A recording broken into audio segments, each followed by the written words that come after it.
현재 일본 불매운동이 장기화될 것으로 예상되는 상황에 일본이 억지 주장을 펼치다가 제대로 쪽을 당하는 모습이 공개되었습니다. 일본 외무성은 최근 마치 첫 공개인 것처럼 청구권 협정 의사록을 공개했는데요. 65년 청구권 협상 과정에서 작성된 대일 청구 요강 및 의사록을 공개해서 개인 청구권이 남아있다는 한국의 주장은 모순이라고 주장을 한 것이죠. 하지만 일본의 까만 속내에 우리 국민들이 절대 낚여선 안 되는데요. 저들은 여전히 보상 해결만 확인한 것이고 배상에 대한 문제는 전혀 언급하지 않았습니다.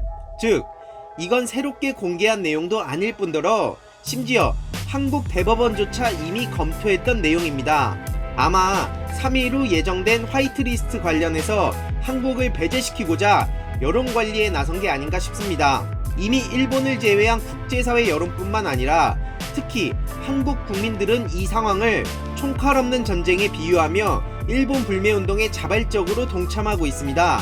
심지어 일본은 최근 러시아, 우크라이나 간 무역 분쟁을 두고 안보상 이유로 수출 제한 조치를 내리려는 국가가 보호해야 하는 안보 이익이 무엇인지, 왜 이 같은 조치가 꼭 필요한지 설명해야 한다라는 내용의 의견서를 세계무역기구에 전달했던 것으로 확인되었습니다. 현재 일본이 한국에 수출 규제를 하는 이유가 안보상 이유라고 주장하고 있으면서도 사실상 구체적인 근거를 못 대는 걸 보면 결국 일본이 지금 모순적인 행태를 보이는 것으로밖에 안 보이네요. 그리고 외무성이 청구권 협정 관련 문서를 공개한 것은 사실상 아베 총리가 경제보복 조치에 대해 대북 제재 등의 안보 이유를 들었지만 그 본질은 대법원 강제징용과 밀접하게 연결되어 있다는 걸 스스로 입증한 거나 마찬가지라 봅니다. 이런 와중에도 여전히 자칭 보수 세력들은 친일을 주장하고 있습니다. 도대체 일본의 저런 뻔뻔하고 모순적인 행동을 전 국민이 다 아는 상황에서 일본의 편을 든다는 게 상식적으로 이해가 가시나요?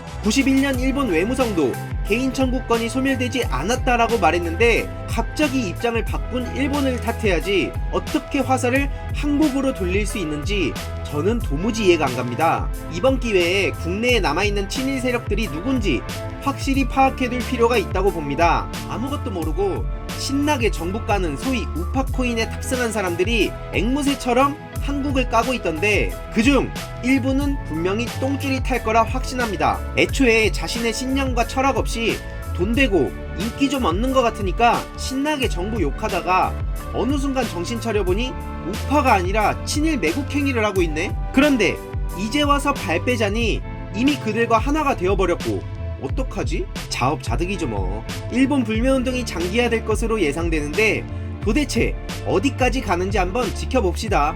오늘은 여기까지 하겠습니다.